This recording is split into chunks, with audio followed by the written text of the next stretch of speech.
What's up, everybody? Welcome back to Wine Press Ministries on the go. I like doing the ones in the car just because I can kill two birds with one stone. In Matthew verse 11, I believe, 11 or 12, it says, and when you come to a house, this is still talking about what we're supposed to do when we go out to cure sicknesses and diseases. It says, and when you come to a house, salute it. And if that house be worthy, let your peace fall upon it. But if that house be not worthy, let your peace return to you. And to whosoever will not receive you, nor hear your words, when you depart from that house or city, shake the dust off of your feet. Verily I say unto you, it shall be more tolerable in the day of judgment for the land of Sodom and Gomorrah than it shall be for that house or city. Very harsh sounding, right? And it's funny because, like, I'm picturing the apostles with, like, sandals or maybe barefoot, and they're going into people's homes to spread the good news and saying the kingdom of heaven is at hand, and they're healing, and they're telling people that the Son of God is here, and people won't receive them. They get angry, they send them away, they yell at them, and them stepping through the doorway and just shaking off the dust out of their house. You know, it's just kind of a funny thing to picture. But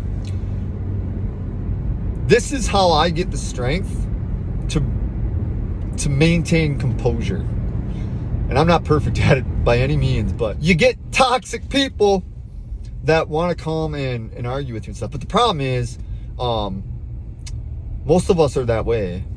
I'm so blessed that God has shown me how to truly live, and this verse is one of the examples. So first off, we have to remember that not everything that we say is true. None of us have the full truth, and none of us have only lies that we believe. You could think somebody has nothing but lies in all their beliefs. You're bound to be wrong, at least about one of them. Everybody has some truth, and we can learn something from everybody. So we need to remember that first and foremost. When we live off these verses, see, Jesus is telling us, hey, when we know that we're speaking truth, what reason is there to react with anger towards someone who doesn't want to accept us, doesn't want to hear our words, or even gets combative? I'll, maybe do, a little banter and it's on a few points. But if that doesn't calm the person down, which sometimes it does, but often it doesn't, then I just don't engage. Because I have no reason to prove myself to anybody. I do what I'm called to do. I know these things to be true. And why would I need to defend the truth? Like, think about that for a second. Why would we need to defend the truth in that way? You just say it. It's out there. It's true. I've talked about this in other videos. When somebody does this, and I'm not saying they do it on purpose, it's subconscious. When someone does this, it's because they recognize truth.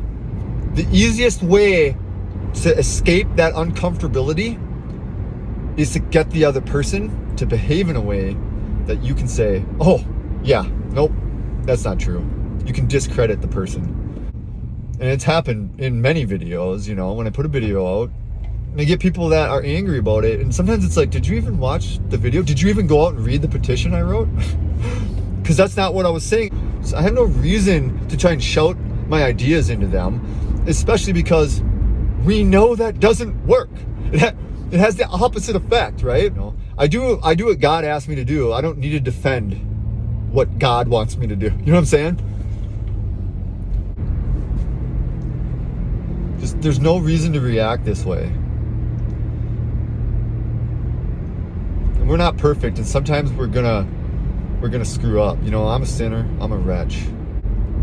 I'm imperfect. I'm going to respond this way sometimes, and then I'm gonna have to try and do better next time. We can't expect other people to live this way, but we can show them. Now, if you don't respond that way, even if that person, a lot of times they're going to tuck tail and run too. Because when people see that you're full of love and kindness and you want to give, they automatically assume it's a weakness, because usually a lot of people that way are like codependent and stuff.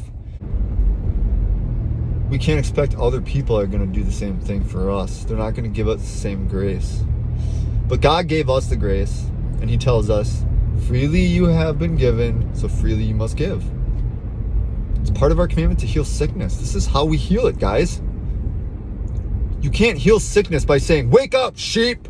And I get this way sometimes too. I'm very opinionated. You know, we all are. But there's an effective way to communicate your opinions. It's by knowing truth, having conviction, not being a coward and backing down and being passive aggressive and being toxic. When I behave that way, I have to stop and ask myself, either I'm not doing what God wants me to do, or I believe something to be true that probably isn't true, or else I wouldn't be so angry about it, about how I might be wrong. Right? This is why we get angry. We realize we might be wrong. It's okay to be wrong. It's okay. This is what we're supposed to do, guys. We're supposed to help each other. You have truth, I have truth. He has truth, she has truth. Everyone has truth. We need to find the truth together. I mean, look what's going on in our country, you guys. People are on the verge of murdering each other in the streets. I mean, really. Now's the time to discuss ideas from a real place. When we can calmly say, hey, I believe that you're wrong. Here's why. But I love you and I respect your opinion, and I know that you're coming from a place that you've had experiences that make your opinion seem valid. The foremost thing is validation of people's feelings. So as we close out, I just want to remind you that it's also important to validate your own feelings. And if you know what you say is true, and you are trying the best that you can to do what's right, to live in integrity, that if what you say is not accepted by others, if someone else does not wish to accept the peace that you have to offer, let that peace return to your heart. Don't walk away angry. We need to be able to maintain composure, but we need to be able to not just maintain composure. We need to walk away and not let another person affect our peace. We need to shake the dust off of our feet when we leave that house or that city or that conversation. And we move on. And we continue to do what God has asked us to do. To spread the gospel. I just want to thank everybody so much for all the love and support that you've given Wine Press Ministries. And I ask that you pray that Wine Press Ministries can continue to grow. I love you guys. We'll talk to you again soon.